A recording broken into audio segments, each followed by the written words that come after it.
Howdy, this is an instructional video on how to release your gluteus medius, or your glute med for short, with a lacrosse ball.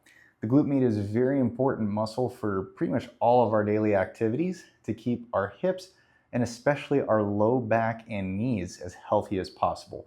So let's make sure that we are actually hitting the right muscle if you're spending precious time working on it. So I've got my friendly lacrosse ball, and let me point out where that glute med is first. So if I'm sitting here on the side, I usually instruct people that the glute med is kind of right in between the seam of my shorts or pants and my back pocket, all right?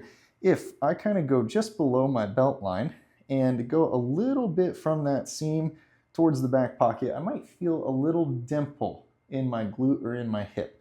This is where we're going to stick that friendly lacrosse ball to get into that glute med tissue. So I usually have people lay on their backs to start, and it's important for this exercise to have a foam roller or a pillow, something to prop and support our neck so I can relax the rest of my body while I work on that glute med. So I will kind of reach back and feel that dimple. Now this one, we're not going to do any movements to confirm we're on the right spot yet.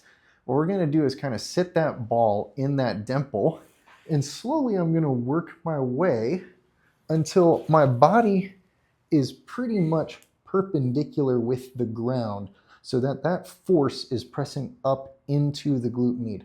Now, it's best to have a nice bent leg here so that I can support myself, and the top leg is just wherever is comfortable.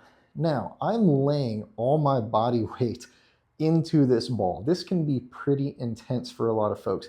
So sometimes what I'll have people do is reach their body up, prop up on an elbow to relieve some of the weight of my upper body from pressing into that ball. This might be a great place to start, but we ultimately want to be able to relax and lie down on this ball. Now, remember, once we find a tender spot, we are not rolling the ball around. We are not flopping around like a fish. We are going to find that trigger point. We're going to apply consistent pressure, intense but tolerable, for about 30 to 60 seconds before I go try to find another spot. Some of us taller folk, okay, we might have longer muscles, and so it's important to search for 1 to 2 spots on this muscle. So I've spent, let's say, about 30 seconds. I might move the ball up a little bit towards my belt line. It's not a big movement, it's a small movement. And this right here, I feel like I found a brand new spot, also pretty tender, but I'm gonna breathe through it to try to get this muscle to relax. Remember, 30 to 60 seconds, intense but tolerable pressure before I give myself a break and call it a day. So that right there is our glute med release with the lacrosse ball. Remember to have a foam roller or a friendly pillow so that we can ultimately get down to the ground, get our whole body to relax, and really work on that one muscle that's causing you some issues.